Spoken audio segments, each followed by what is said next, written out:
TV Câmara, Campinas. Olá, bom dia. Olá, bom dia. Nós interrompemos a programação da TV Câmara Campinas para a transmissão ao vivo, diretamente aqui do plenarinho, de um ciclo de palestras, de uma palestra sobre a epilepsia. Organizada pelo vereador Jorge da Farmácia, que inclusive é presidente da Comissão das Pessoas com Deficiência. Denominado Vamos Falar sobre Epilepsia. O evento de hoje tem a ver com o dia de hoje, que é dia 26 de março, onde nesse dia 26 de março se comemora mundialmente o Purple Day, ou o Dia Roxo, que tem a ver com a epilepsia, para chamar a atenção sobre a epilepsia, uma enfermidade que acomete de 1 a 2% da população mundial. Bom dia a todos.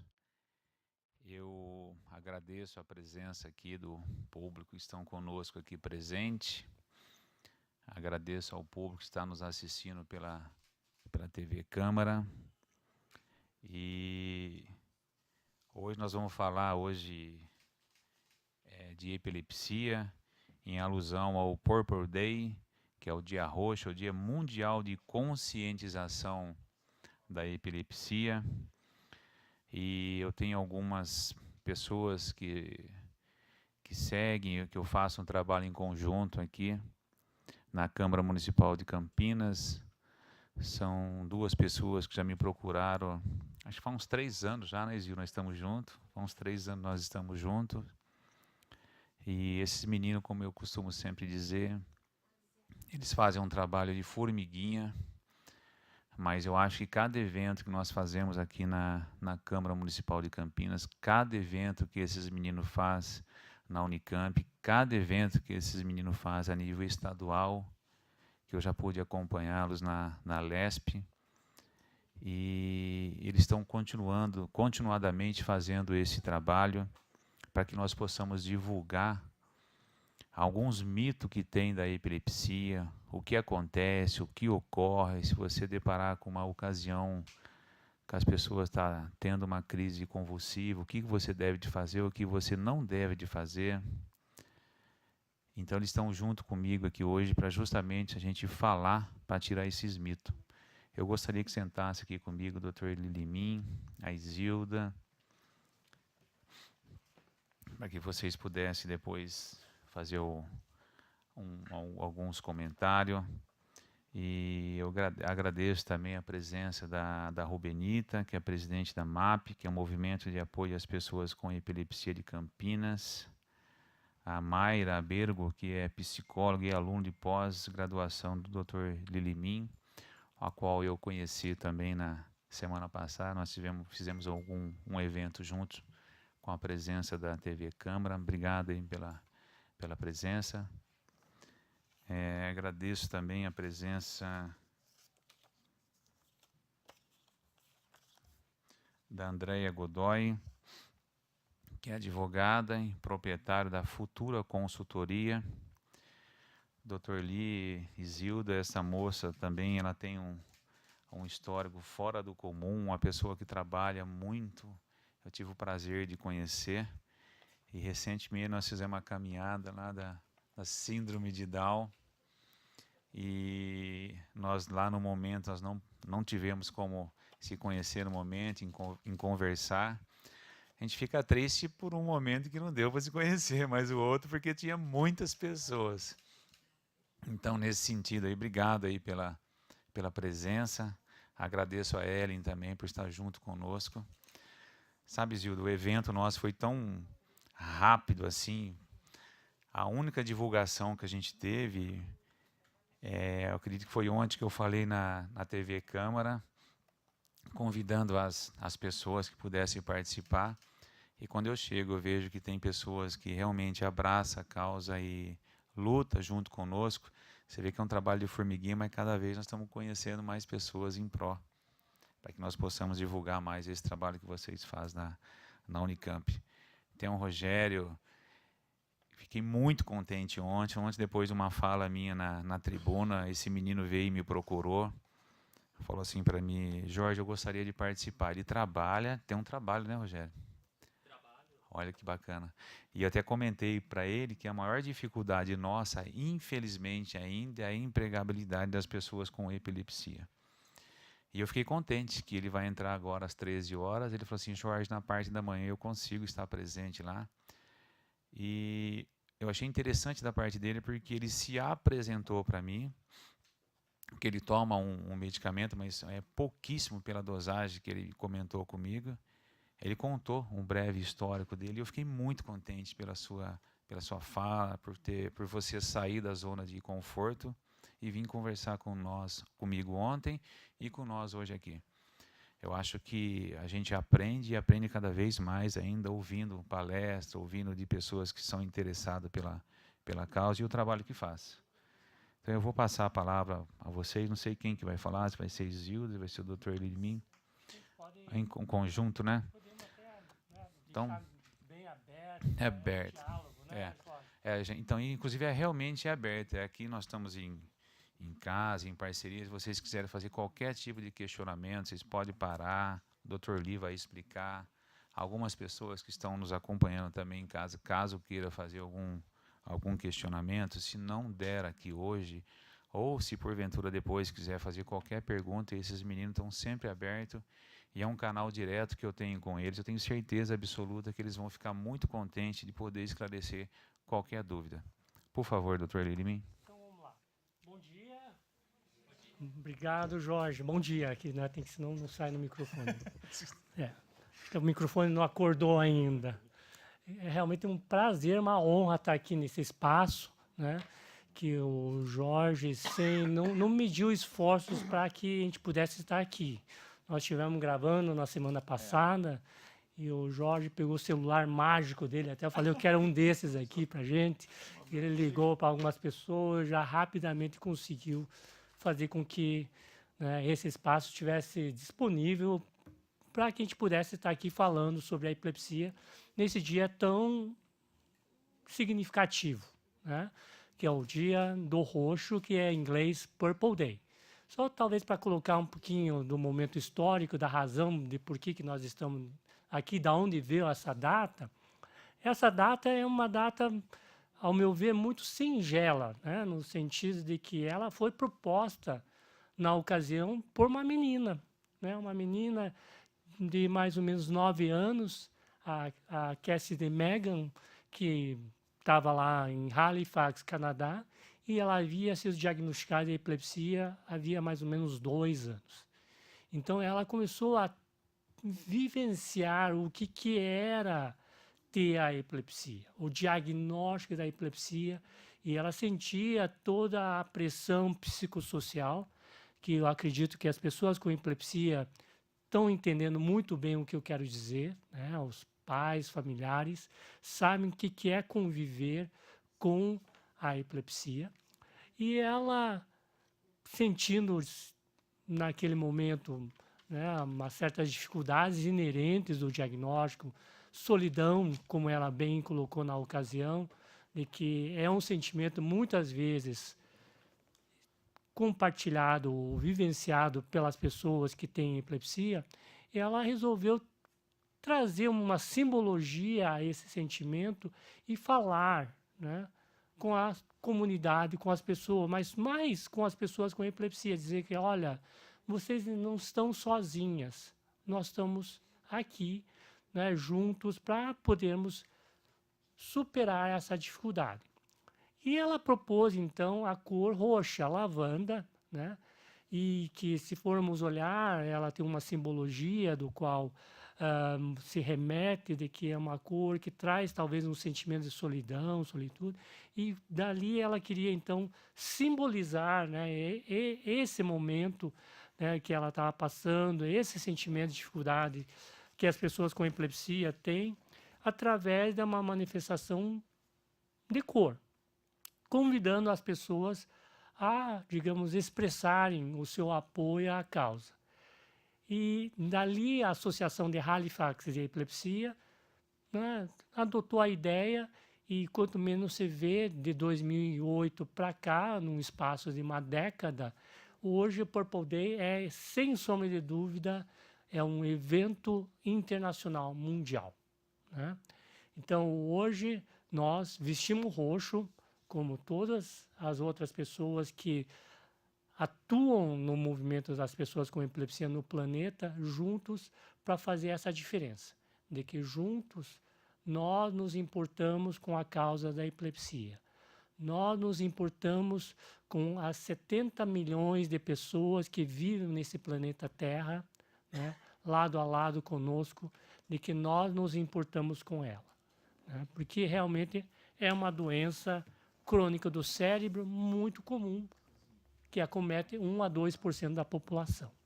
Então, quando eu falo 70 milhões, é um número alusivo a 1% da população que está nesse momento conosco no planeta, que estamos na casa de 7 bilhões. No Brasil, nós usamos um número intermediário entre 1 a 2%.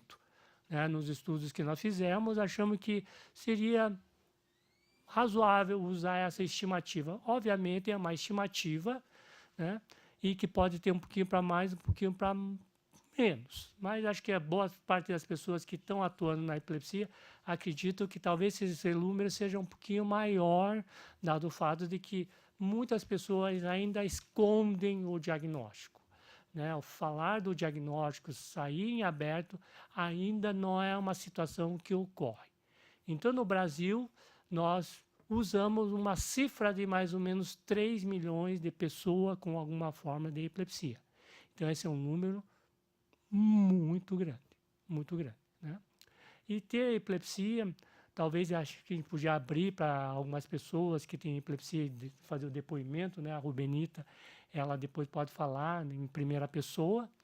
E acho que esse é um ponto importante, né, de nós estarmos aqui hoje na Câmara Municipal, porque nós vemos que existe uma situação de vulnerabilidade em que essas pessoas com epilepsia, elas não têm os seus direitos garantidos atendidos.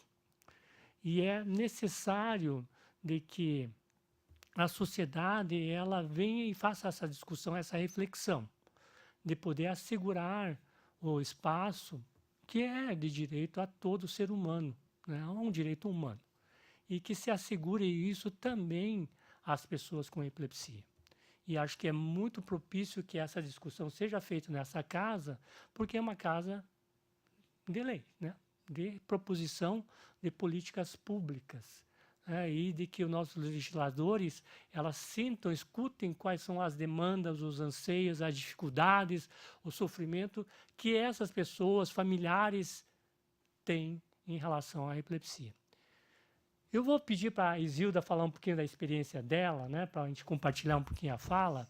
A Isilda, que é presidente da Assistência à Saúde de Pessoas com Epilepsia, uma ONG, que foi criada em 2002 para executar uma campanha da Organização Mundial da Saúde chamada Epilepsia Fora das Sombras. Deu muito certo, a ONG, né, executou com maestria o projeto, tanto que ela é um case de sucesso para a OMS. A OMS sempre, quando pode, fala do case brasileiro, né, de que realmente deu muito certo.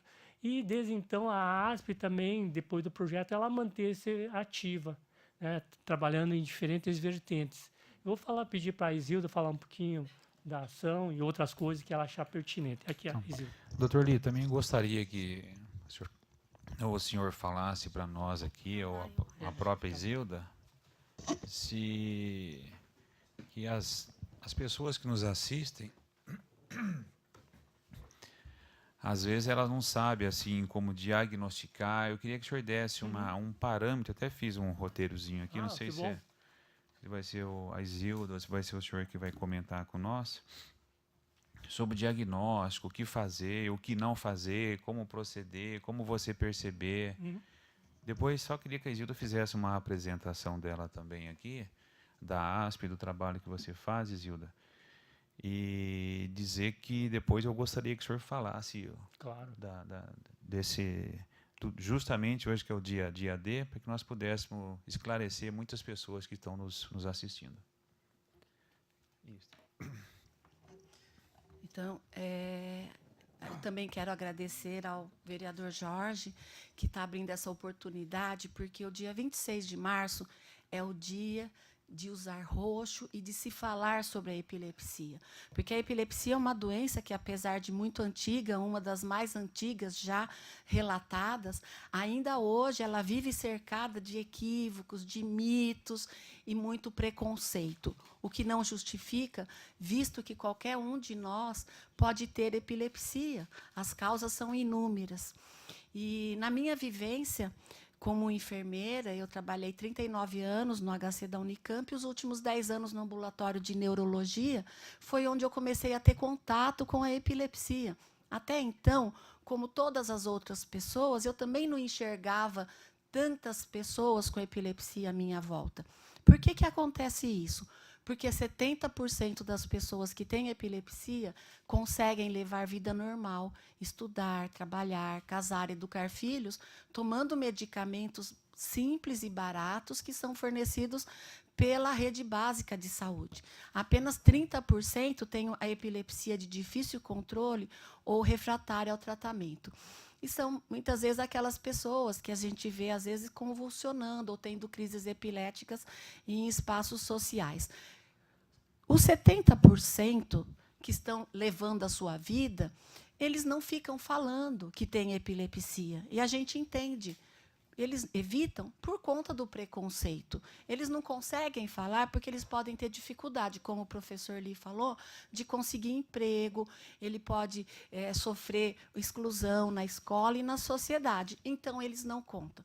O problema é que, com isso, perpetua na sociedade essa ideia que epilepsia é aquela forma mais da crise tônico-clônico generalizada, que a pessoa cai ao chão, perde a consciência, se debate e tem um acúmulo de saliva. Então, a epilepsia não é só isso.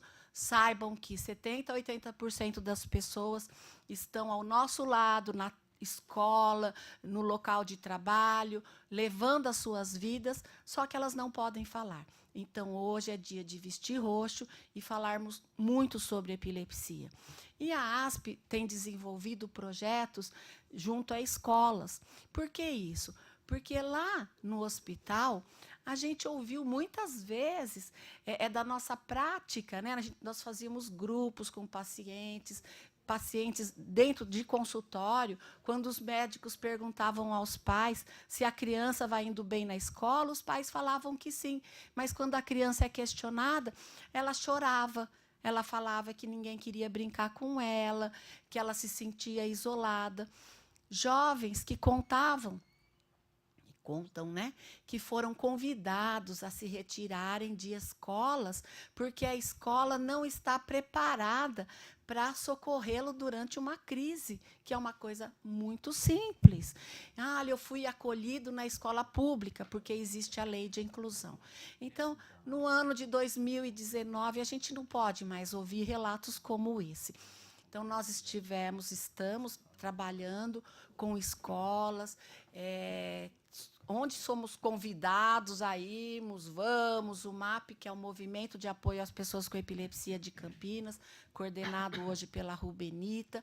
Nós atendemos todos os pedidos, temos projetos configurados pela ASP e estamos começando agora. Eu quero chamar a atenção e convidar a todos que se interessem, pacientes, familiares ou pessoas interessadas, a partir do mês de abril, no dia 9 de abril, toda segunda terça-feira do mês, das 19 às 20h30, nós nos reuniremos na Escola Estadual Carlos Gomes, aquela que fica ao lado da prefeitura, na Rua Irmã Serafina, para conversar sobre epilepsia. Então, estão todos convidados, nós queremos que as pessoas compareçam. Vai ser uma oportunidade de esclarecimento de dúvida, de estudarmos juntos, de ouvirmos profissionais explicando e conversando sobre os vários temas. Vamos falar sobre epilepsia, vamos falar muito, porque enquanto nós não falarmos, não vai existir a inclusão, né? Pois não. Uma dúvida que eu tenho, eu trabalho Eu só gostaria que você falasse no microfone, porque a gente grava. Desculpa, eu esqueci de comentar com você. Aí seria muito importante se você comentasse com a gente e tal, aí para a gente gravar só. Obrigado, André. Imagina. A minha dúvida como empresária, né, de uma empresa de consultoria de educação, a gente vê muito autista com epilepsia, esse número crescendo cada vez mais, e é um público que a gente atende muito. E as escolas estão muito despreparadas para isso, para reconhecimento desses sinais, às vezes precoces, né, que poderiam intervir. Então, vocês imaginem, se já tem problema de inclusão da criança ter a epilepsia, imagine quando tem como comorbidade ainda o autismo. Né? Então, sugestões, ideias que a gente pode pensar aí na escola, nessa capacitação, né? Inclusive para o reconhecimento desses sinais precoces, para que a gente possa auxiliar. Quer responder? Eu gostaria, porque, André, é fantástico a tua intervenção, né, tua colocação. Eu vou até assim usar um exemplo de como o autismo conseguiu ganhar um espaço, né? E hoje você vê a criança com autismo, ou TEA, né? Ela realmente tem um destaque muito diferente, digamos, da criança com epilepsia. Mas isso porque muito disso foi graças ao movimento civil organizado, as ONGs trabalharam muito para essa mudança, acoplado com, digamos, o legislativo. Se formos olhar hoje em termos de direitos garantidos para autismo, é um número muito, muito maior, quer dizer, comparado com a epilepsia, basicamente, que é inexistente. Então, o que eu vejo, né, hoje tem questões de marcos legais mesmo que assegurem, né, a criança com autismo ter umas certas assistências em diferentes planos, na escola, como você está falando. Mas, ao mesmo tempo, a gente sabe de que existe, obviamente, uma lacuna entre o que está na lei, o que está previsto, e na vida real. Então, se colocasse de uma maneira comparativa, a epilepsia não tem nenhuma lei, nenhum direito que se assegure a fazer. Né? Em comparação ao autismo tem, mas que ainda não chegou a vias de fato o processo de inclusão escolar como deveria. Né? Nós também temos um projeto na escola, acho que a Isilda pode comentar um pouquinho, e que uma das atuações que nós fazemos também fazer uma interface com o autismo e TDAH, no sentido de levar neurociências para a escola, né? De realmente capacitar, qualificar. E acho que existe um longo caminho ainda. As escolas nossas ainda existe essa defasagem muito grande. E como atuar? Acho que é uma pergunta que acho que teria várias possibilidades, né? Tão amplo que é. Né? Tem uma discussão desde a questão curricular, da formação dos professores, que não existe nada dentro da formação curricular tema que seja relacionado aos transtornos neurológicos, desenvolvimento, nada. É zero. A questão da inclusão é uma cadeira mínima. Então, existe uma necessidade de estar discutindo isso na questão de graduação. E eu vejo de que a questão de treinamento, de formação de professores que já estão atuando é uma coisa extremamente necessária, né? Acho que a questão do marco legal é importante e agora a gente fica em dúvida até, talvez é uma pergunta que eu lanço aqui. Devemos ir buscar aqui o Ministério Público, a Defensoria Pública, para efetivamente fazer com que as leis se cumpram de fato, né? Ou quais são as outras modalidades? Nós tentamos, a Isilda, né, ela que está mais assim na coordenação disso, ela tem ido nas escolas, como fala, onde quer que convide, vá. É um trabalho voluntário. Ontem estava numa creche, né? Isso, na creche Mãe Cristina, o Benito e eu fomos conversar com as cuidadoras, eles tiveram uma criança convulsionando e eles tinham muitas dúvidas. E nós temos ido em todas as escolas que nos convidam, mas nós fizemos um projeto no ano retrasado, trabalhamos com 6 escolas públicas, e a princípio eu imaginava que a gente tinha que falar de epilepsia, porque o professor ele é modelo, né? Então a criança escuta do professor, chega em casa e fala para o pai: a professora disse que não pode fumar, não pode, tem que jogar o reciclável no lugar certo.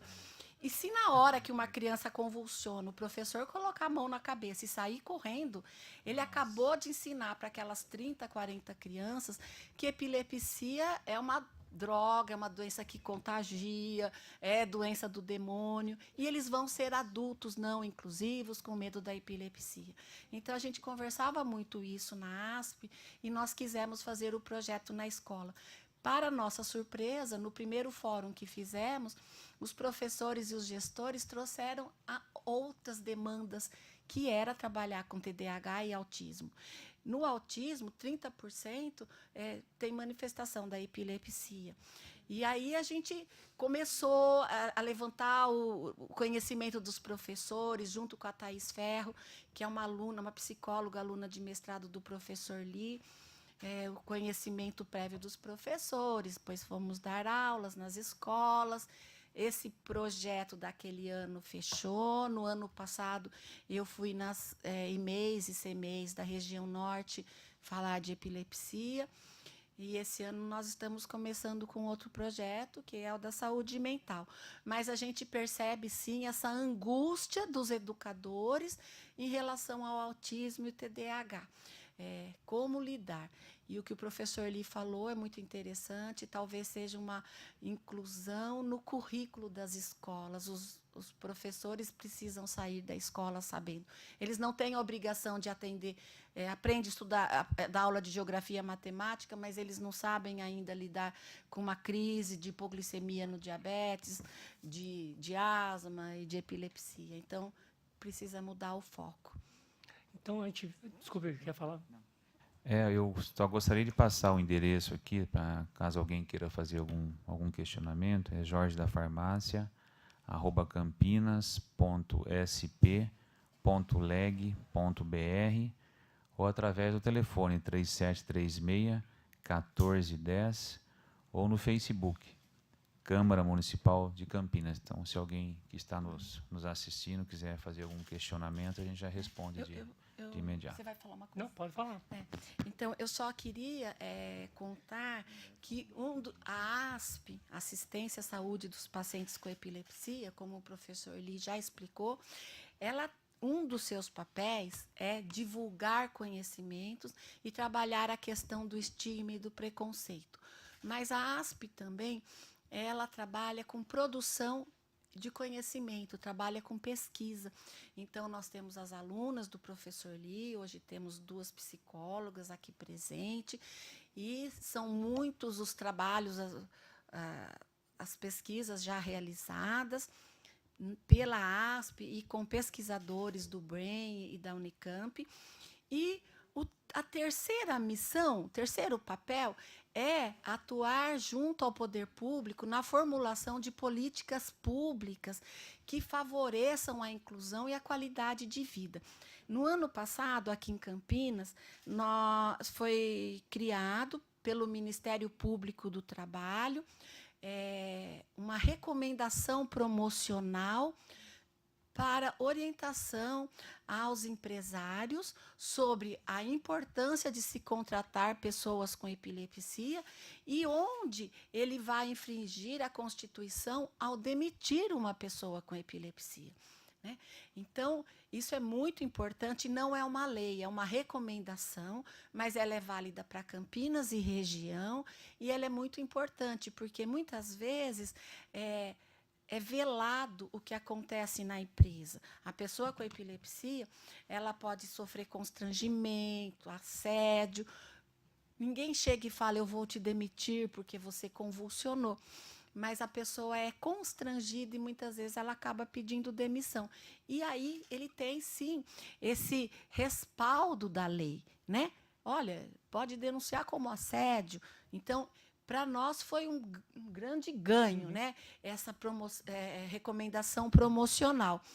E uma coisa muito importante que aconteceu no ano passado foi a criação da Frente Parlamentar em Defesa dos Direitos das Pessoas com Epilepsia do Estado de São Paulo. Já havia sido criada a Frente Interestadual em Brasília e depois a segunda frente é essa de São Paulo, lá na Alesp. E nós já estamos com 2 projetos de lei em andamento. Um sobre assistência às pessoas com epilepsia, assistência médica global, e o outro sobre a inclusão escolar. Então, nós contamos muito com os legisladores. Eles não têm obrigação de saber o que é epilepsia e todas as dificuldades, mas é nosso papel estarmos próximos e trazermos as demandas de todas essas pessoas. Realmente, você pode contar com esse legislador que nos fala aqui, Zilda, que vocês precisarem de mim. Eu sempre falei que parece que eu conheço você desde há muito tempo atrás, que a gente se deu tão bem, o Dr. Lee também. Então, eu me sinto muito bem ao lado de vocês e tentando cada vez mais compartilhar com vocês dessa causa tão importante. Dr. Lee, eu gostaria que o senhor falasse em relação a alguns mitos de epilepsia. Eu fiz aqui alguns rascunhos, aqui, algumas escritas aqui.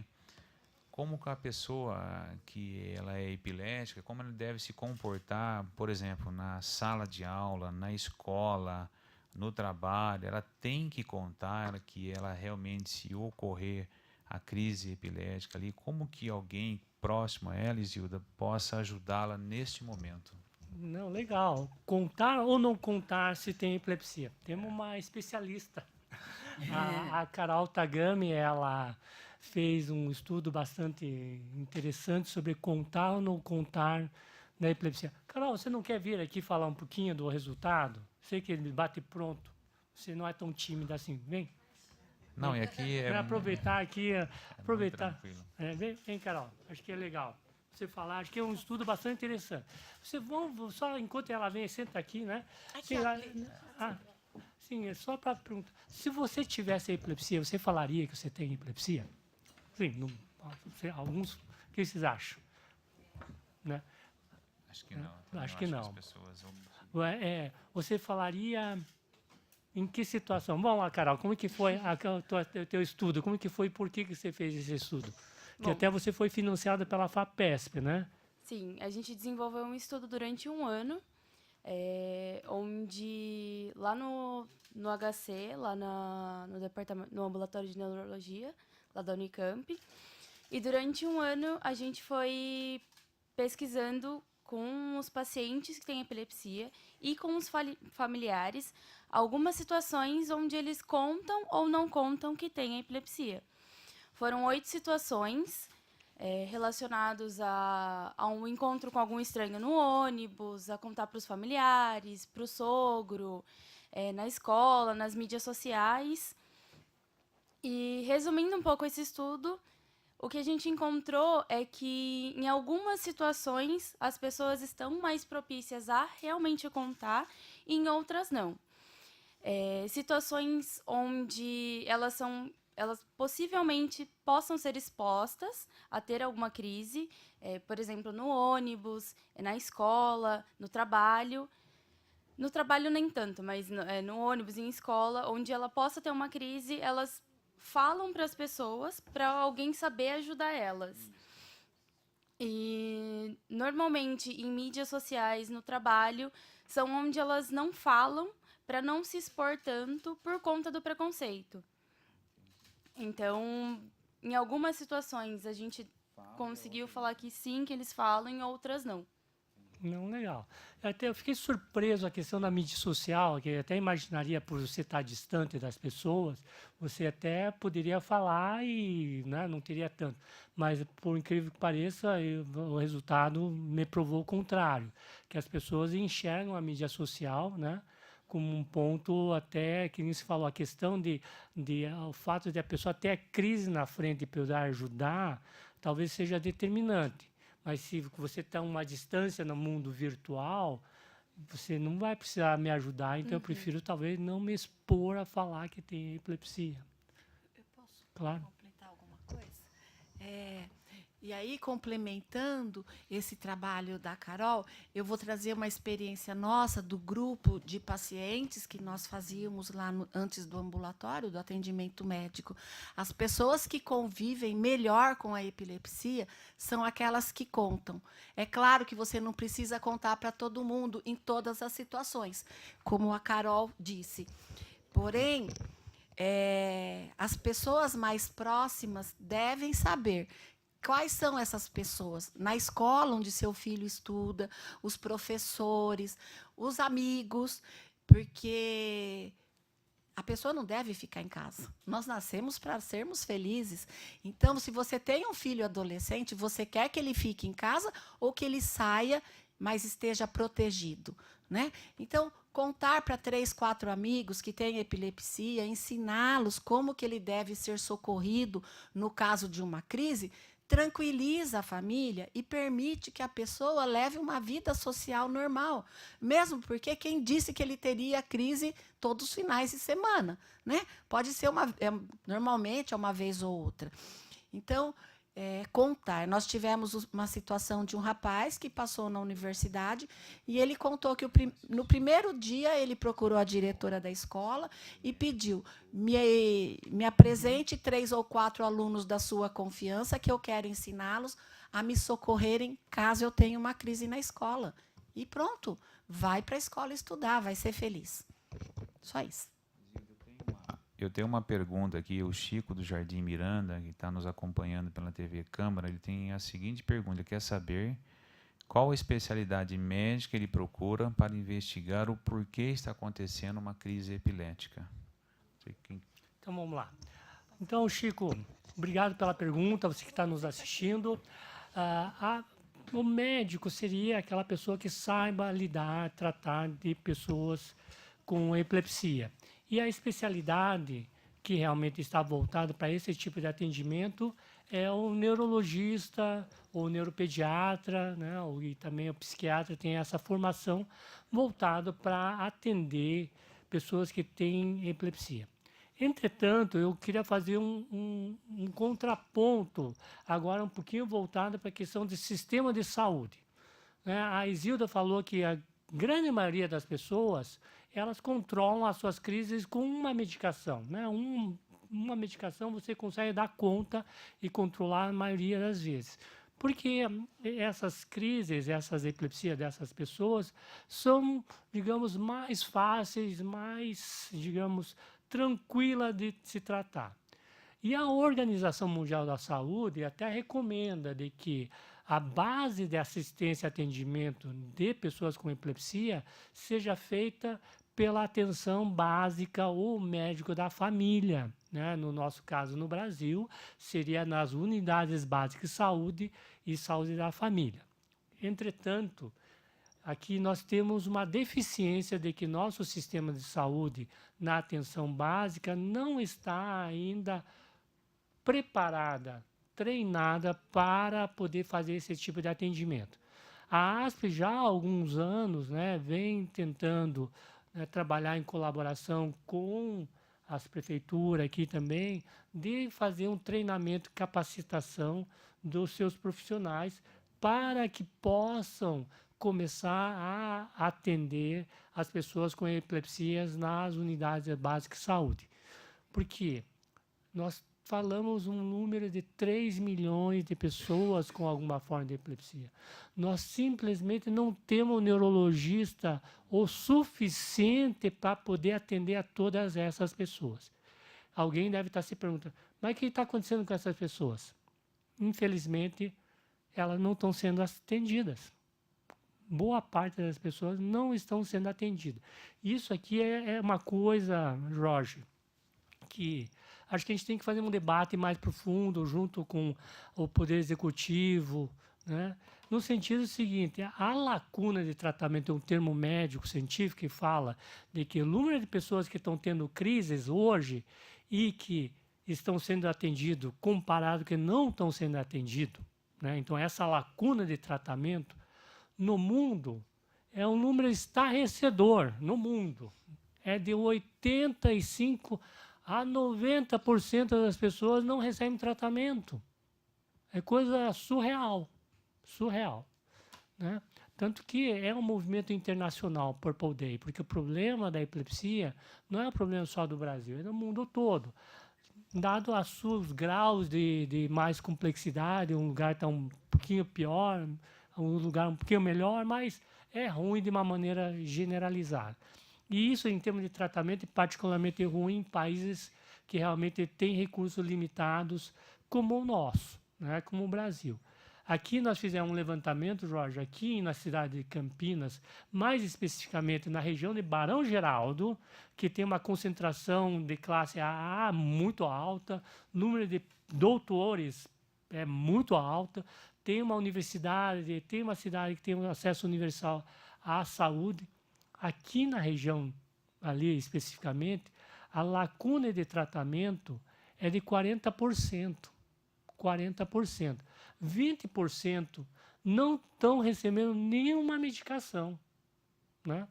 Então, é uma situação que é bastante grave. As pessoas falam, mas qual que é a repercussão? A repercussão é de que a pessoa, tendo crise, ela se machuca, né? Ela vai ter uma qualidade de vida muito ruim. E tem outra, de que a gente não gosta de falar, mas é preciso falar, acho que precisa ser uma conversa de gente adulta, de que a crise não controlada expõe essa pessoa a risco de morrer. A taxa de mortalidade em pessoas com epilepsia é alta, por causa do não controle da crise. Aí da necessidade de as pessoas que estão assistindo, que têm epilepsia e que fazem um tratamento aqui e ali, meio que irregular, é preciso entender que se trata de uma doença grave e que tem tratamento. Não é que não tem, tem tratamento. E tem que se fazer o tratamento de uma maneira adequada, correta. Porque se não fazer o tratamento de maneira adequada, correta, ela se expõe aos riscos da crise. Então, esse é um ponto importante. Então, Chico, qual que é a realidade hoje no país? O melhor lugar que você tem, maior chance realmente com o neurologista. Nós, da ASP, da Unicamp, né, nós tentamos realmente mudar essa situação em fazer o treinamento para que esse tipo de atendimento possa ser feito nas unidades básicas de saúde. Até acredito que algumas unidades básicas de saúde que passou pelo treinamento nosso possa já estar fazendo atendimento, né, de uma forma adequada, né? Então, não quero dizer que também que não está fazendo nada, mas certamente eu vejo de que a figura geral ainda tem muito que melhorar. Nós temos muitas possibilidades de melhorar, sobretudo na questão de reduzir essa lacuna de tratamento, que ainda é muito, muito alta.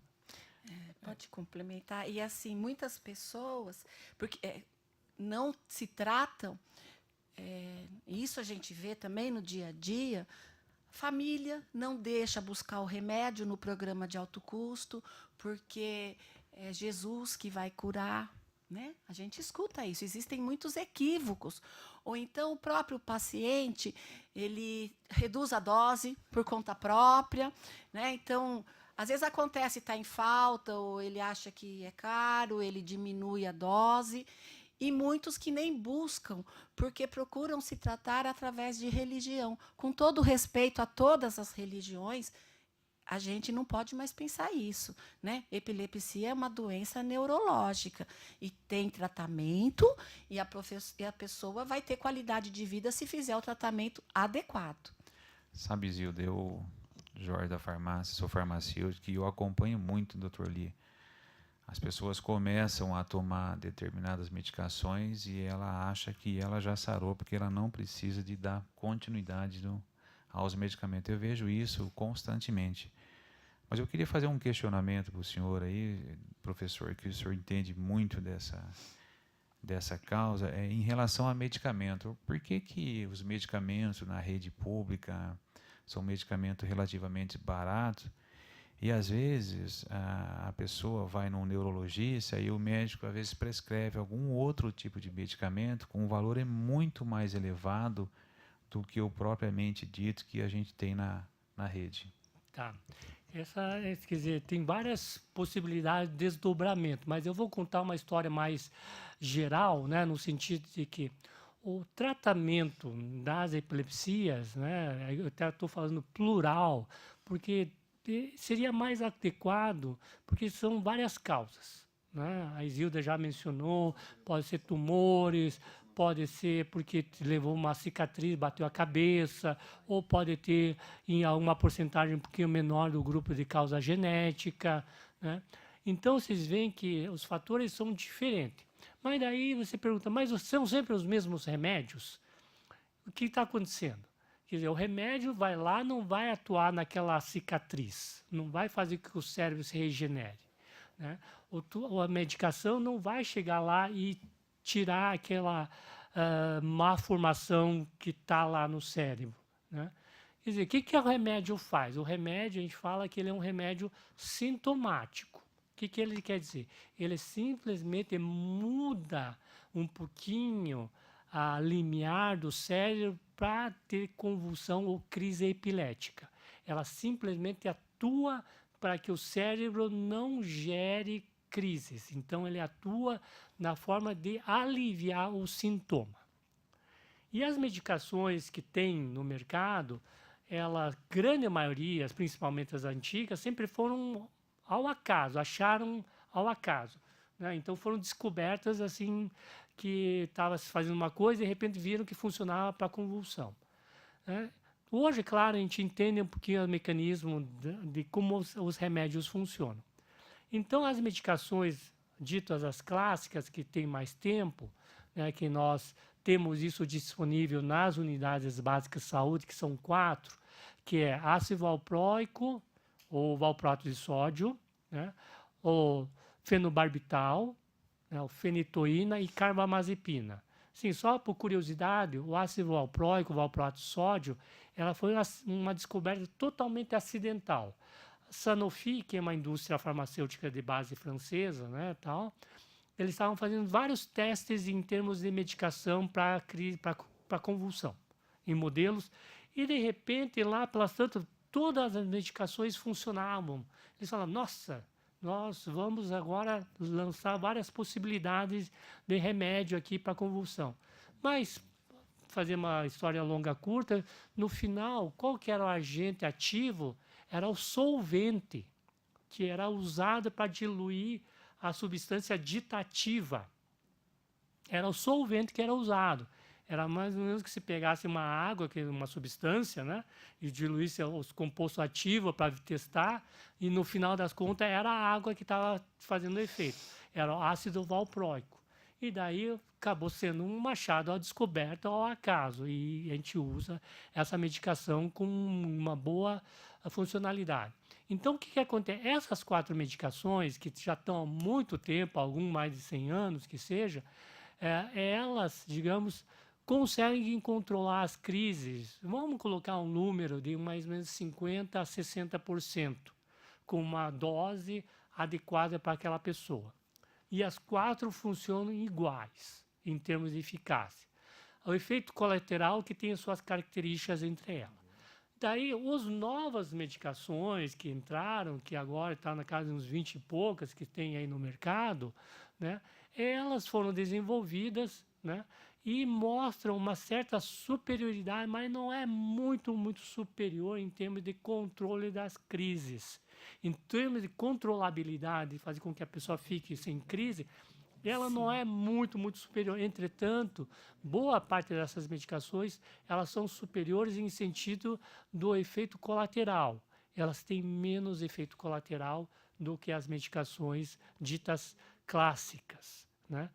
Entretanto, essas medicações mais recentes têm um preço, né, maior, né, mais elevado. Então, o que acontece? A recomendação que a gente fala, olha, é você começar com as ditas medicações tradicionais e que ela controlariam a grande maioria.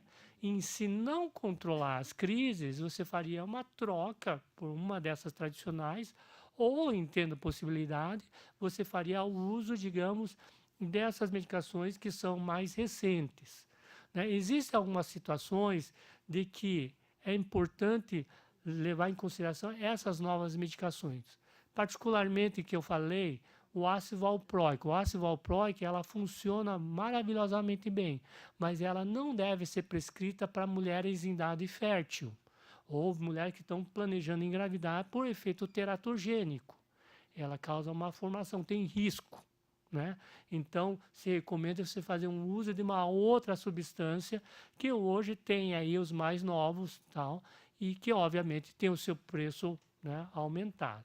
Então, a questão do médico neurologista recomendar uma ou outra medicação vai depender muito, digamos, de qual que é o tipo de crise, né? Levando em conta que aqui em Campinas, em boa parte das cidades, nós temos o rol das medicações de alto custo, né? Que a parte de financiamento ela é um pouquinho distinta, né? Então, é tripartite, que a parte do governo federal dá um pouquinho, o estado dá um pouquinho e o município dá um pouquinho. Então, esses outros que são de atenção básica, ela por si só são mais em conta até para aquisição. Mas, obviamente, por aqui a gente está falando de que a nossa população, que é bastante já carente em termos de recurso, onera muito, mesmo, né, não consegue comprar. A Isilda tem vários casos de que hoje nós passamos por uma série de irregularidades de distribuição da medicação, elas realmente levam uma situação de risco, vulnerabilidade. Uma outra coisa que eu queria também lembrar das medicações é a questão do original e do genérico, né? Tal. E a pessoa sempre fala, o genérico não funciona, tal. Não, o genérico funciona e a gente deve adotar a questão do genérico, né? Por causa do preço, tal. A questão toda é que ela não necessariamente tem a compatibilidade e funcionamento igual de um genérico para o outro até. Então, é muito importante de que a pessoa que faça uso do genérico, quer que seja a medicação, ela siga na mesma marca. Né? Porque ela trocando um genérico desse pelo outro, ela pode estar em risco de ter a crise, porque a equivalência não é boa. Né? Isso já foi mostrado no estudo alemão. Na Alemanha, isso ocorre. E a recomendação é que, se você toma daquela marca, use daquela marca, seja genérico ou não, mas não fique mudando de marcas. Isso é um ponto importante. Né? Então, às vezes, fala, olha, comecei a tomar esse remédio, particularmente no nosso sistema, em que a compra, infelizmente, né, que eu vejo é um risco, a gente compra pelo lote mais barato. Tá? A gente entende, obviamente, né, que a gente vai custo, mas só que esse barato, às vezes, custa caro, custa muito caro. Custa, né? Isilda quer fazer um comentário? O Jorge quer falar. Ah, sim, desculpa. E aí depois, desculpa, eu vou fazer um link, porque o Dr. Lee falou que durante a gestação tem um remédio que não pode. Aí eu quero falar sobre os mitos e verdades. Então, eu já nesse sentido também aí, doutor Lee, eu tenho uma outra pergunta aqui. Quando a pessoa vai entrar em crise, ela pode ter alguns sintomas, que ela possa identificar se realmente vai acontecer. E já aproveitando essa pergunta também aqui, eu gostaria que vocês comentassem como que chega num diagnóstico e determinados momentos também, assim que essa pessoa tiver essa crise, qual é o procedimento, o que tem que fazer, o que não tem que fazer, para que nós possamos socorrer essa pessoa corretamente. Além disso, também tem muitas outras perguntas que as pessoas perguntam constantemente em relação às causas da epilepsia, se é quando criança, se é quando adulto, se tem idade para diagnosticar, ou depois de uma pancada, depois de um acidente, o uso compulsivo de droga, o uso compulsivo de álcool. Eu queria saber, não sei se foram muitas perguntas, mas depois, se for, a gente está tudo marcadinho certinho. E tem umas também, às vezes, doutor Lee, coisinhas simples, mas para pessoas, dúvida para ela pode ser que seja uma resolução para outras pessoas. Se geneticamente os pais tendo essas crises convulsivas, se a criança pode ter também. Eu posso responder essa? Claro, vai lá. Então, tá bom. Então, a pergunta é se existe alguma forma da pessoa perceber que vai ter a crise. Algumas pessoas tem uma situação que se chama aura. Ela pode ver luzinhas, ela pode ter um mal-estar, ela pode sentir cheiros, mal-estar de estômago. E a aura, ela protege a pessoa, porque aí ela pode se sentar ou deitar em algum lugar para que não venha repentino. Infelizmente, não são todas as pessoas que têm a aura. Sobre o socorro, não é possível impedir a crise. Quando a pessoa começou a ter a crise, ela vai ter a crise. Não existe nada que vai fazer com que a crise pare. Então, a primeira coisa que nós vamos fazer quando uma pessoa próximo de nós começar a convulsionar é colocá-la de forma protegida e segura. Então, deitá-la no chão, vai virar, se acalmar, né? E acalmar todos que estiverem à sua volta. Gente, 2, 3 pessoas é mais do que o suficiente para assistir uma pessoa em crise. Não precisa ficar aquele bando de gente em cima. Acalma as pessoas, é só uma crise epilética, vai passar. Parece uma eternidade, mas vai passar. Uma crise não passa de 2 a 3 minutos. Então, ela vai passar. Então, você vai acomodar a pessoa, vai proteger sua cabeça com um casaco, uma almofada, uma bolsa. Se não tiver, vai segurar com as mãos. Você vai virar de lado o rosto dela, pode virar o corpo. Por quê? O que é a crise? É uma descarga desordenada elétrica nas células nervosas.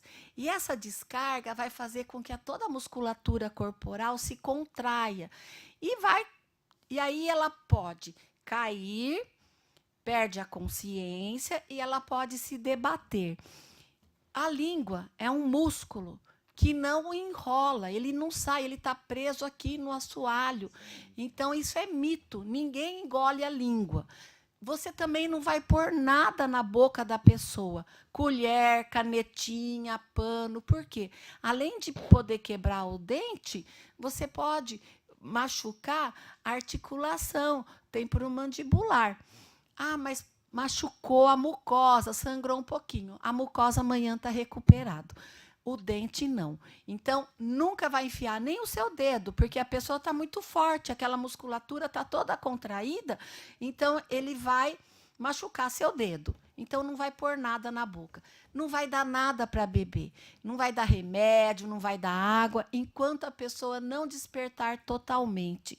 Não vai dar nada para cheirar. Álcool, amoníaco, não tem necessidade.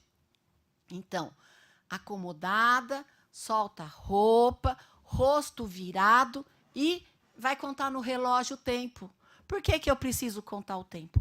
Porque uma crise vai acontecer entre 2 a 3 minutos. Precisa chamar o SAMU? Não.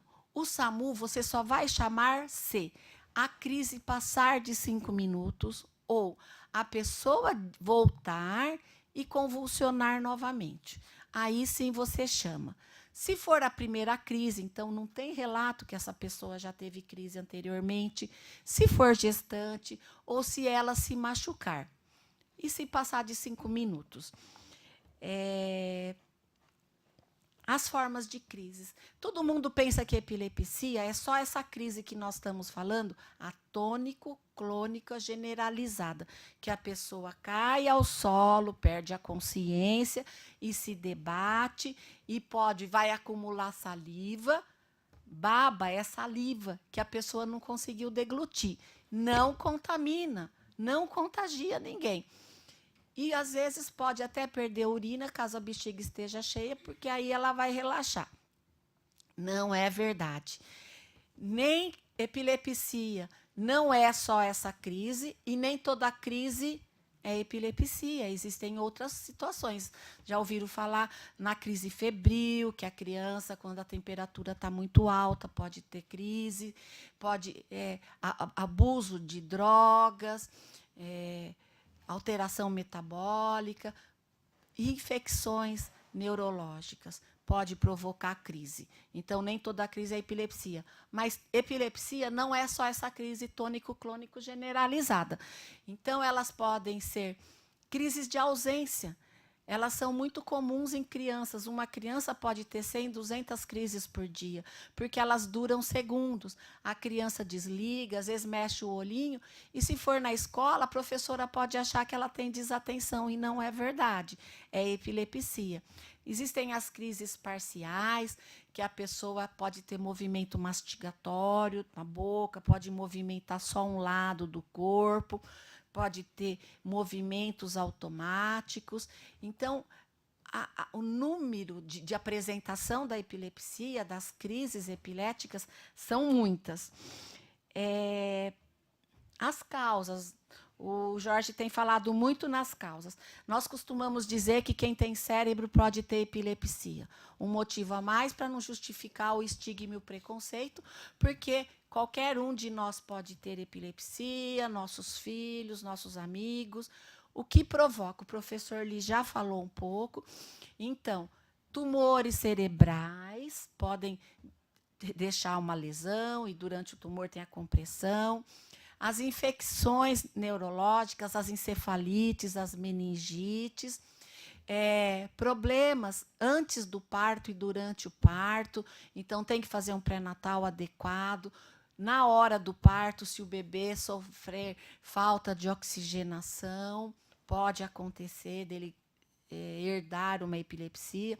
Os acidentes vasculares cerebrais, mais comuns nos idosos, mas alguns bebês podem ter intraútero.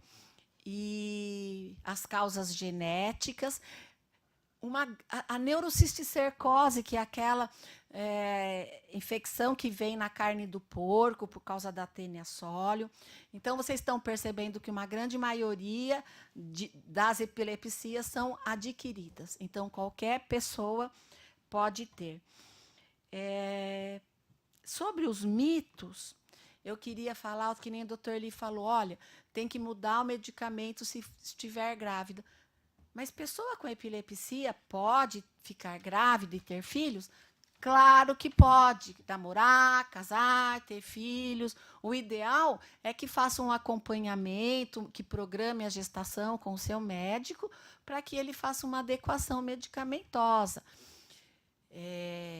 Pode dirigir? Quem tem epilepsia pode dirigir? Pode dirigir. Existe uma lei do Detran que diz assim: se a pessoa estiver tomando remédio e estiver há 1 ano sem crises, com o relatório do médico assistente, leva no Detran para fazer o exame, pode ser liberado. Ou, se estiver há 2 anos sem crise, em fase de retirada dos medicamentos, com a carta do médico assistente, o relatório. Dirigir moto e dirigir profissionalmente, não tem autorização. E trabalhar? Pode trabalhar? A gente tem aqui a Maíra, né, doutor Lee, que está estudando a epilepsia, o trabalho e a epilepsia. Ela poderia falar.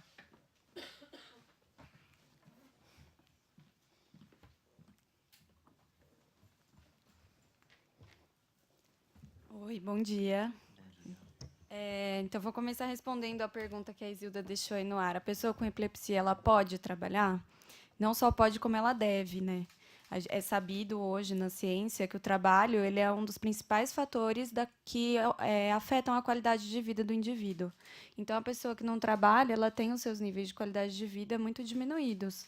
Então, por conta disso, a pessoa com epilepsia, como qualquer outra pessoa, deve trabalhar, porque isso vai aumentar os níveis de qualidade de vida dessa pessoa.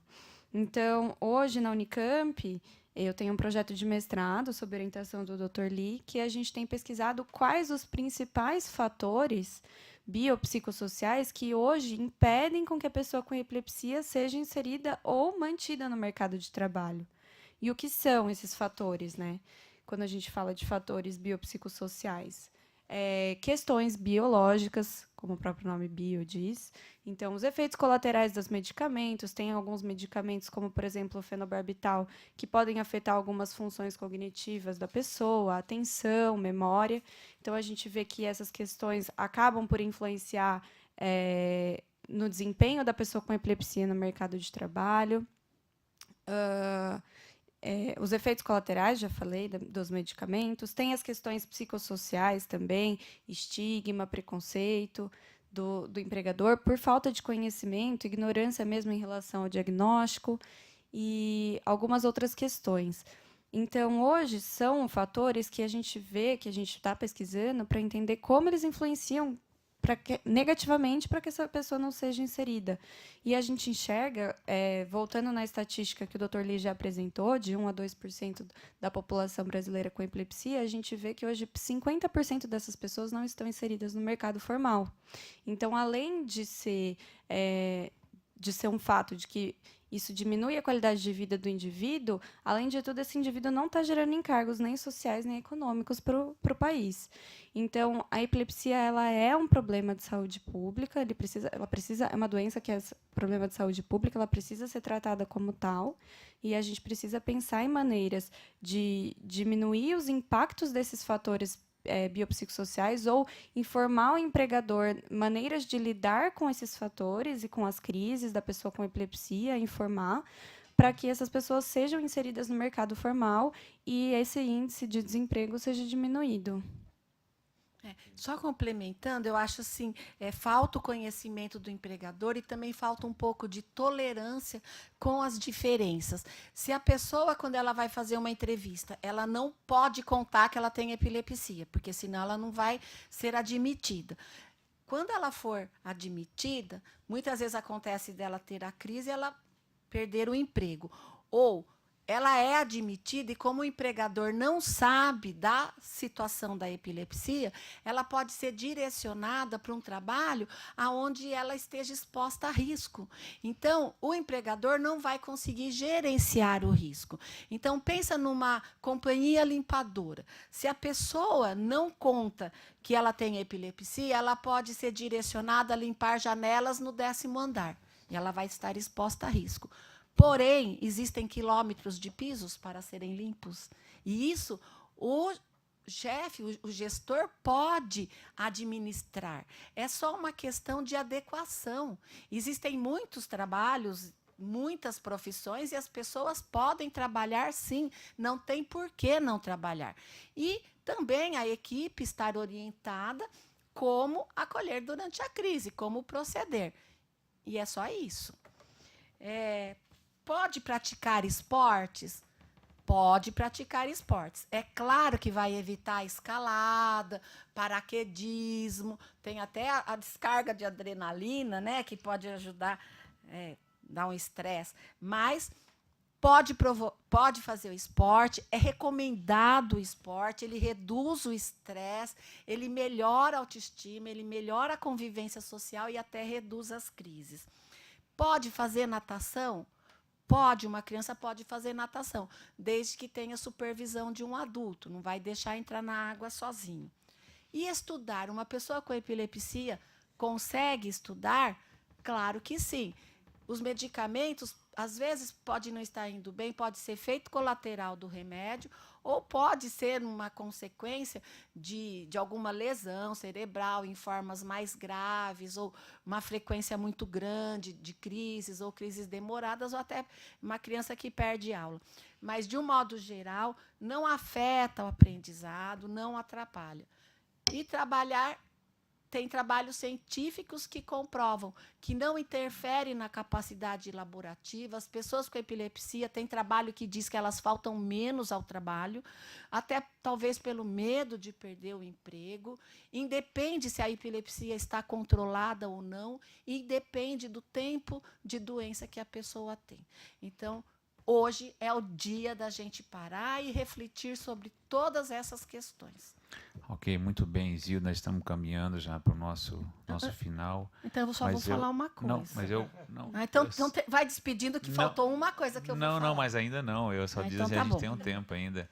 A gente só está caminhando ainda para o nosso final. Eu gostaria de abrir, se alguém quer fazer algum questionamento. Rubenita, quer falar alguma coisa? Então, por favor, então a Rubenita vai falar sobre o MAP, que é uma associação que ela preside também. Eu sou Rubenita, né? Estou presidente do MAP Campinas, e nós estamos aí para atender o pessoal que tem essas dúvidas, todas expostas ali na mesa, e nós estamos sempre trabalhando. Hoje é o dia D. Temos que falar sobre a epilepsia.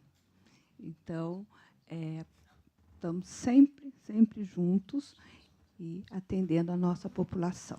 Muito obrigada. Eu posso fazer uma sugestão aqui, Jorge? Não, com certeza, você pode fazer suas uma sugestão, aproveitar que estão as pessoas aqui e talvez cada um deixasse uma mensagem. Isso, uma legal. Mensagem para, digamos, para alguém que você saiba que tem epilepsia ou, né, imaginário, uma mensagem aí de que você acha, né, de livre e espontânea vontade, cada um passar o microfone, né, rapidinho, Tá aí, tá bom? Mas não é à toa que o Dr. Linha é professor, né? Já sabe Isso. interagir já com a Para as classe. pessoas que estão assistindo a gente e tal, É. né? Afinal, Purple Day, nós estamos de roxo aqui, Sim. e que além de usar o vestir roxo, deixa a tua voz aqui como um momento do dia. Meu nome é Patrícia. Hoje eu estou como uma cidadã, mas eu sou terapeuta ocupacional e já atendi várias pessoas com deficiência múltipla e também epilepsia. E eu gostaria que esse dia roxo virasse rotina, que todos nós pudéssemos um dia ter um conhecimento um pouco maior para estar auxiliando o nosso companheiro do lado, né? Caso tivesse uma crise, quando a gente fosse em algum lugar público, a gente já tivesse essa bagagem para a gente ter menos preconceito e que a sociedade atendesse melhor, né? Todos os tipos de epilepsia. Patrícia, né? Isso. Eu não sei como, mas eu acho que as nossas aulas estão totalmente interligadas aqui, porque na quinta-feira, esses meninos aqui comentaram a gente fazer aqui na Câmara Municipal o Dia Roxo, a Semana Roxo, para justamente que nós trabalhássemos nesse sentido. Parabéns pela sugestão e realmente a gente já tinha até comentado, a gente vai fazer uma lei e essa lei eu espero que seja aprovada até o ano que vem e que dia 26 a gente tem várias ações, não somente dia 26, mas o mês de março, a semana toda. Muito obrigado, velho. Eu agradeço a oportunidade.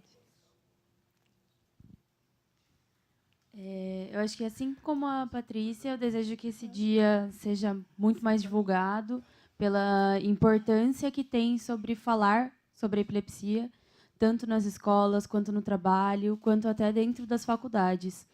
Porque dentro da faculdade, eu sou psicóloga hoje e eu nunca tinha ouvido falar sobre epilepsia.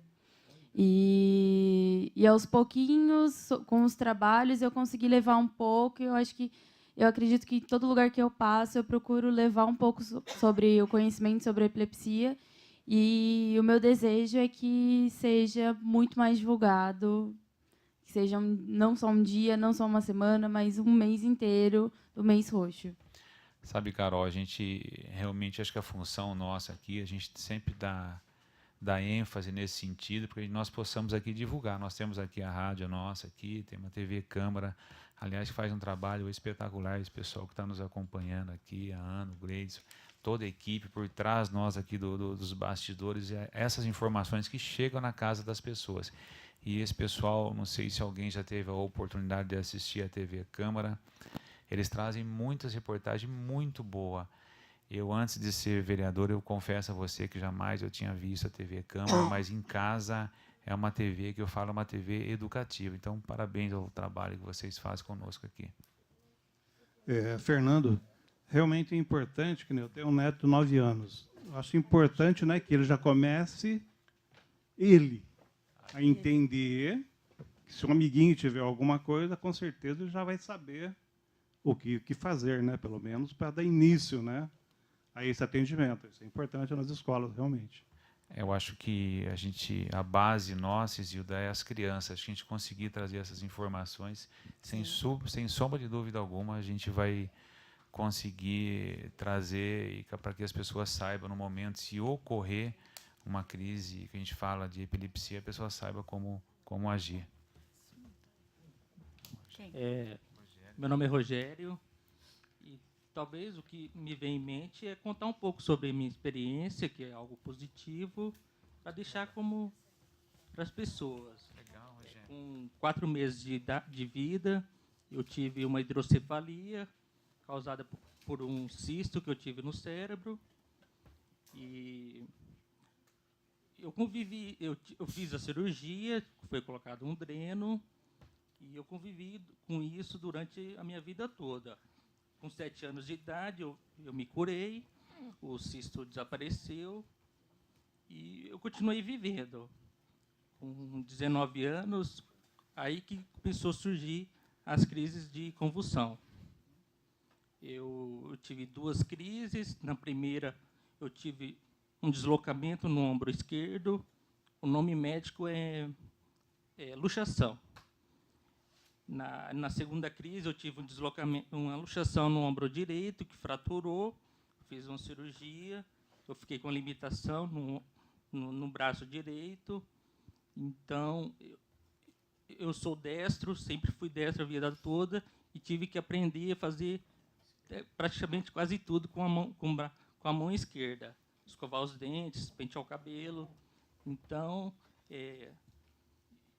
eu aprendi a conviver com isso, superar as coisas. Eu sou formado, fiz faculdade de administração, concluí, trabalho normalmente. Então, só queria compartilhar uma experiência positiva assim, de superação. Rogério, você não queira imaginar esse depoimento, o quanto é proveitoso para esses meninos que estão aqui, estão vibrando aqui, porque isto que a gente está precisando. O menino nasceu, teve um problema, estudou, trabalha, e isso que nós queremos, que as pessoas saiam e venham trabalhar, venham estudar e dar a sua continuidade de vida, que o mundo está aí justamente para que seja explorado. Parabéns, obrigado, viu? Oi, meu nome é Ellen, eu sou jornalista, já tenho 25 anos de carreira e confesso que não tinha nenhum conhecimento da epilepsia. Em todas as matérias, em várias reportagens que eu participei, nunca me deparei com a epilepsia. Eu tenho uma sobrinha eu sou madrinha, e ela foi diagnosticada com a epilepsia de ausência. E eu gostaria que os familiares, que os meios de comunicação dessem um pouco mais de atenção aos problemas, né? As pessoas enfrentam as dificuldades de trabalho, a dificuldade escolar. Por que não os meios de comunicação abrir espaço para isso? Né? Nós temos espaço para diversos assuntos importantes da sociedade, mas e a saúde? Né? Onde fica aquele repórter, aquele pessoal que faz a pauta? Vamos falar sobre o Dia Roxo. Né? Pouca divulgação sobre isso, infelizmente. Eu gostaria de fazer um apelo aos colegas de comunicação que a gente pudesse dar ênfase à importância da epilepsia, de nossos colegas poderem participar, estarem juntos. Sabe, Ellen, essa contribuição sua é de extrema importância. Você falou aí que em 25 anos de carreira você nunca ouviu falar. Eu confesso a você também que eu sou da área, eu sou farmacêutico, eu nunca vi uma emissora, nenhuma delas comentar TV, rádio, a não ser que o pessoal da TV Câmara, que todo ano a gente faz. Eu, como presidente da Comissão das Pessoas com Deficiência, eu peço que alguns locais públicos sejam de iluminação roxa. Então, eu acho que é um pontapé inicial. Como eu falei, esses meninos aqui, eles fazem esse trabalho de formiguinha, mas eu tenho certeza absoluta que algumas informações para esses órgãos vão chegar um dia e eles vão, não sei, Zilda, dia 26 de março, Purple Day.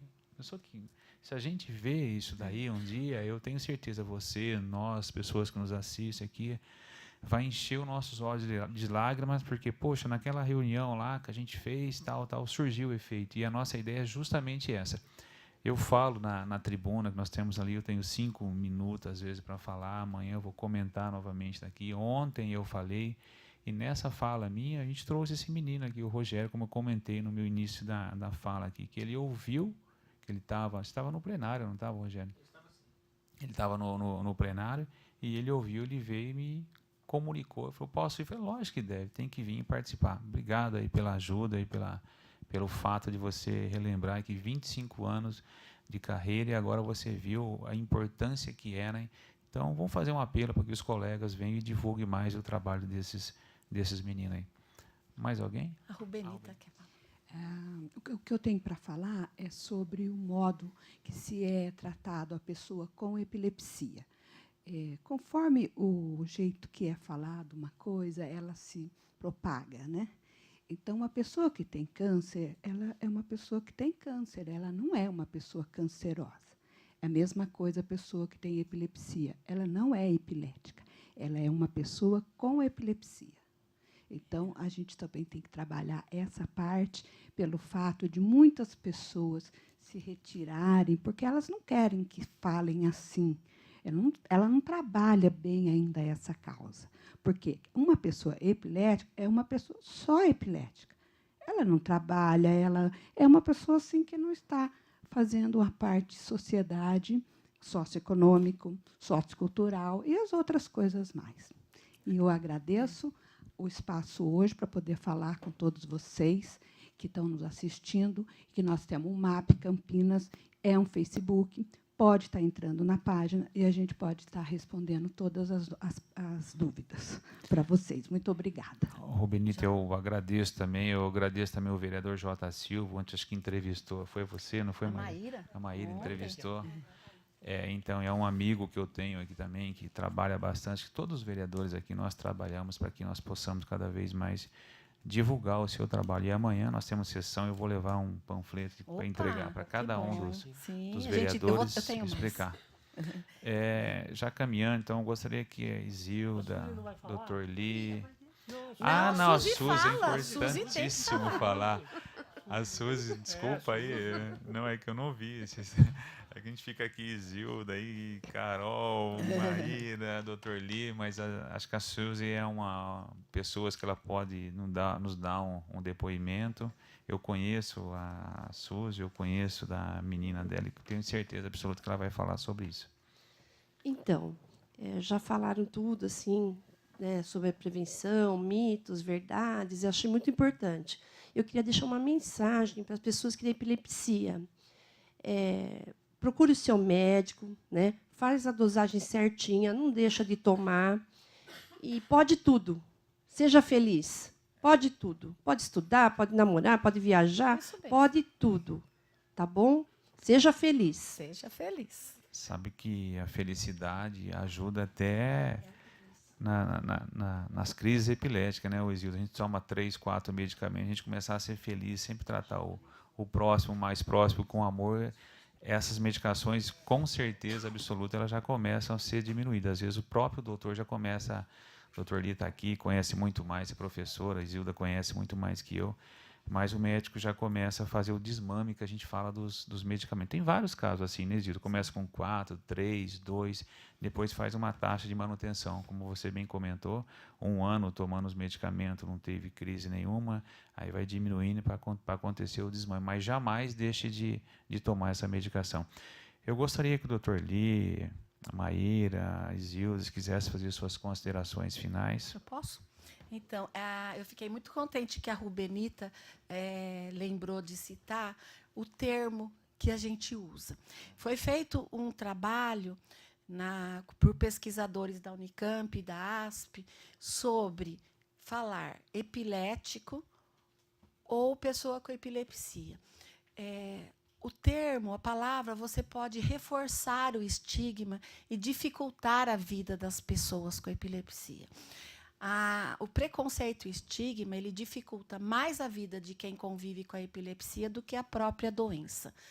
E nessa pesquisa, com alunos do ensino médio, foi perguntado para eles: você acha que epilético pode estudar? Não. Pessoa com epilepsia pode? Pode. Epilético pode casar? Não. Pessoa com epilepsia pode? Pode. Pode trabalhar o epilético? Não. E pessoa com epilepsia? Pode.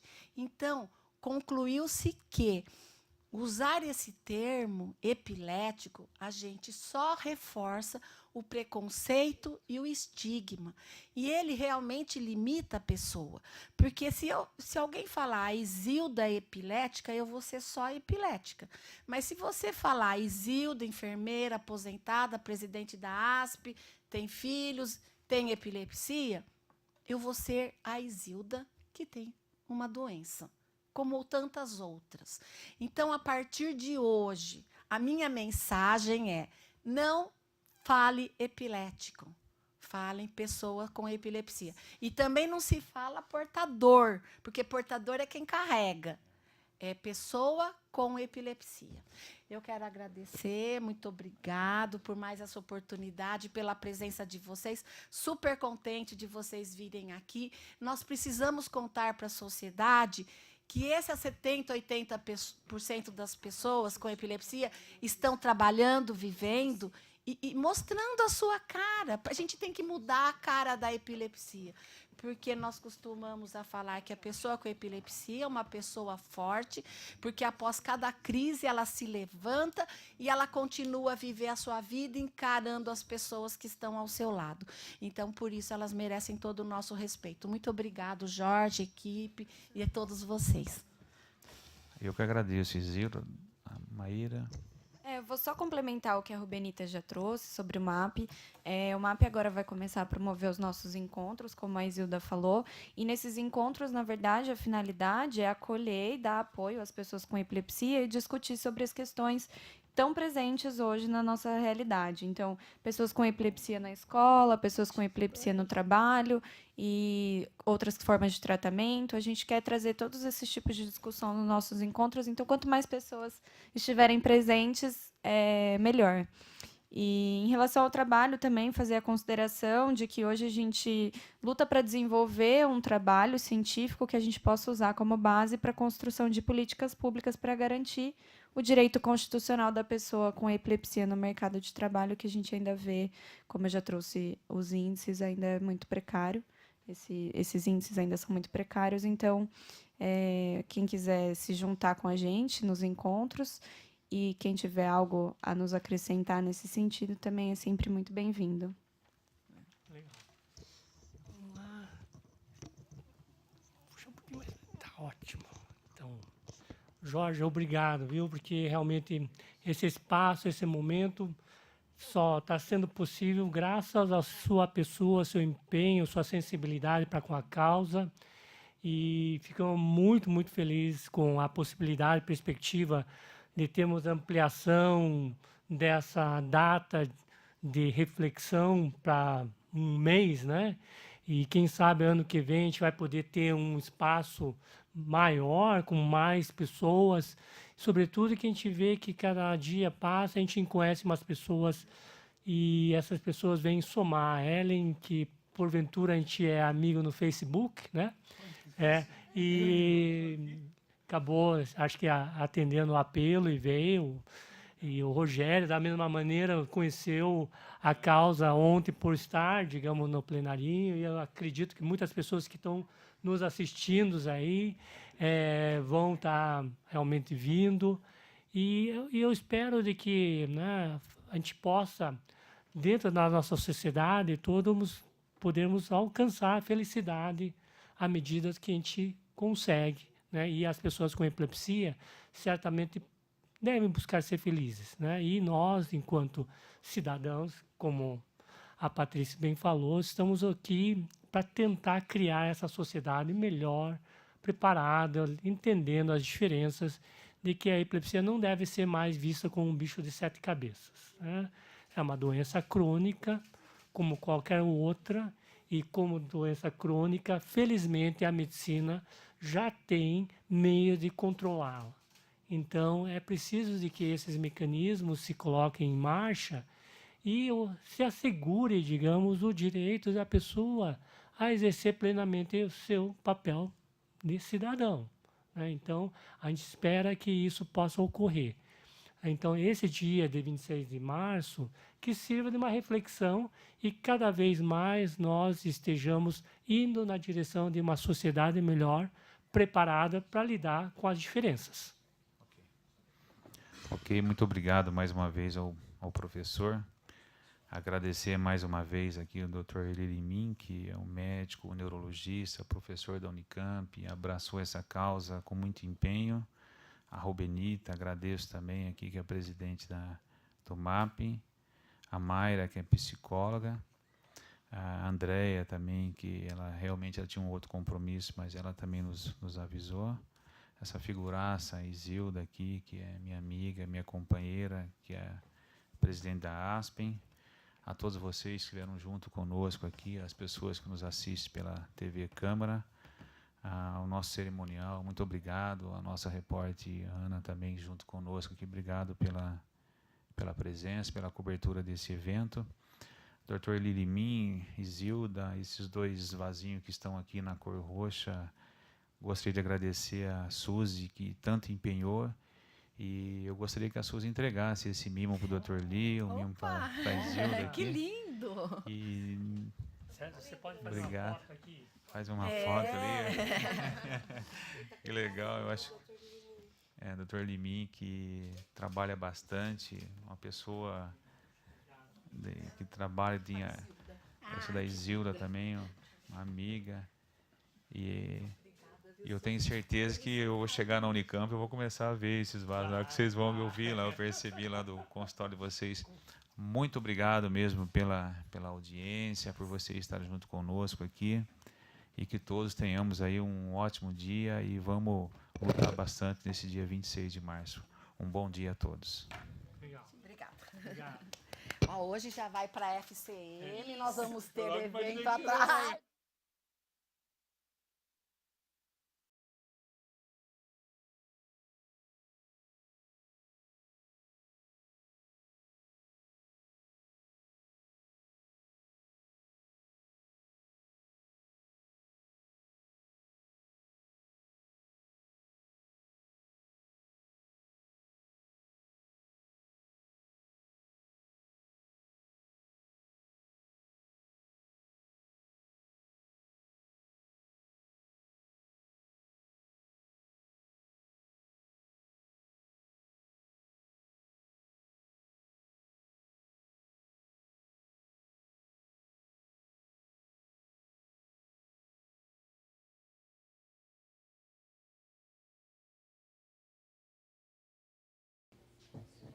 Bem, nós vamos conversar agora com o neurologista, professor Limin, professor de neurologia na Unicamp, e que veio até a Câmara hoje aqui falar sobre o Purple Day, que é o Dia Roxo, né? Falar sobre epilepsia, que a cada ano que passa a gente vai percebendo que as pessoas vão conhecendo um pouquinho, não é, professor?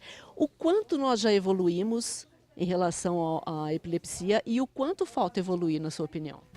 Eu vejo que em termos de ciência, nós já conseguimos desvendar uma boa parte do que é a epilepsia, de como ela ocorre e, sobretudo, propor tratamento, né? Então, hoje, as medicações, o tratamento, elas realmente trazem um controle das crises na sua grande maioria das pessoas. Além das medicações, nós temos possibilidade de fazer tratamento cirúrgico. Então, há alguns casos em que a medicação não controla, existe a possibilidade de tratar com a cirurgia. O que eu vejo, que é um sentimento das pessoas que atuam nessa área, que ainda estamos bastante defasados, é a questão de a sociedade entender a epilepsia. Então, isso acaba trazendo uma série de transtornos relacionados ao diagnóstico. As pessoas que recebem o diagnóstico muitas vezes estão enfrentando hoje ainda a questão do preconceito, dado ao estigma da doença. Então isso dificulta nas relações sociais, seja na escola, seja na constituição de família e de trabalho. E daí que nós estamos aqui hoje, nessa data de 26 de março, justamente para conversar, fazer um diálogo com a sociedade, de fazer um momento de reflexão de que é essa doença e qual que é o impacto que se tem. E hoje, então, o dia 26 de março, o dia do roxo, está aqui a lavanda, que é a cor que simboliza esse movimento, dado ao fato de que é uma cor que muitas vezes ela exprime o sentimento de isolamento, de solidão, isso que as pessoas com epilepsia, ela referem. Então, simbolicamente, nós estamos trazendo, olha, vocês não estão sozinhos, nós estamos aqui por vocês e nós estamos nos manifestando através, digamos, de colocação de uma cor que simboliza isso, mas hoje aqui na Câmara nós estamos dando um passo além, de que além da cor, nós estamos trazendo a voz para as pessoas, para que esse momento seja de reflexão em direção, que a gente sempre fala, de uma sociedade muito mais acolhedora às pessoas com epilepsia, às famílias também. O senhor deu um dado que, se não me engano, 8 milhões de pessoas sofrem com epilepsia, por volta de 8 milhões de pessoas em todo o mundo, e que não recebem tratamento e que falta neurologistas. Como solucionar isso? Então, o número é um pouquinho maior. De fato, é 70 milhões no mundo, né? E nós estamos, não, assim, nós estamos falando de 1 a 2% da população. No Brasil, nós usamos um número intermediário de 1,5. Então, nós estamos na casa de 3 milhões de pessoas com epilepsia. E cada dia 300 casos novos são diagnosticados.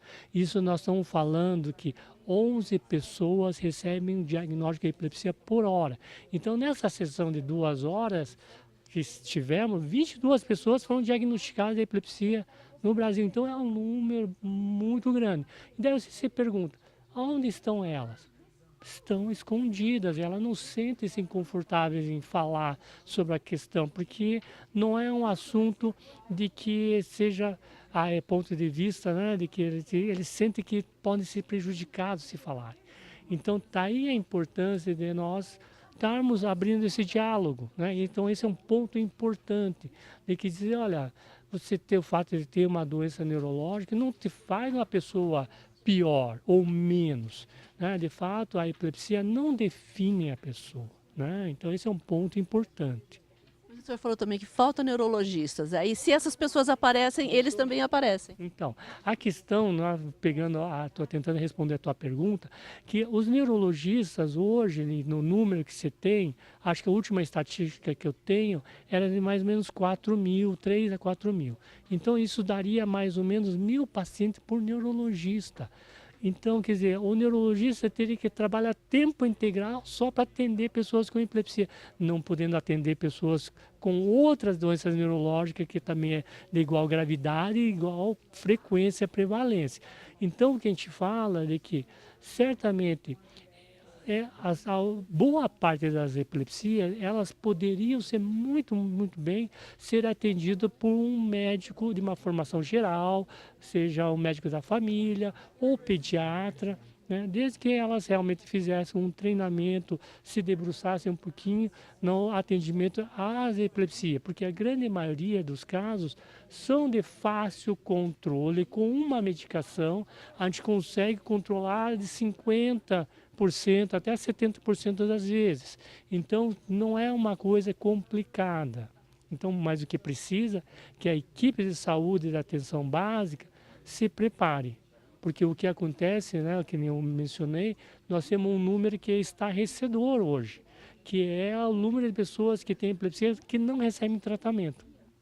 Isso, em termos de escala mundial, é uma coisa que é, assim, de deixar a pessoa assim, ansiosa, porque você imagina, 85% a 90% das pessoas com epilepsia não recebem tratamento, né? Quer dizer, então, mercê de ter crise, risco de se machucarem e até de vir a ter um fenômeno que a gente chama de morte súbita, que ocorre, sobretudo, em pessoas que têm crises não controladas, quer dizer, que você não toma remédio, você não controla as crises.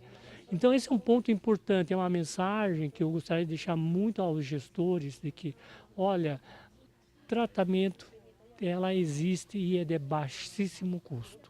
O que é preciso é fazer um treinamento que não é complicado, que é basicamente qualificar a assistência, né, nas UBS ou nas equipes de saúde de família para atender essas pessoas com epilepsia, que de fato já estão lá.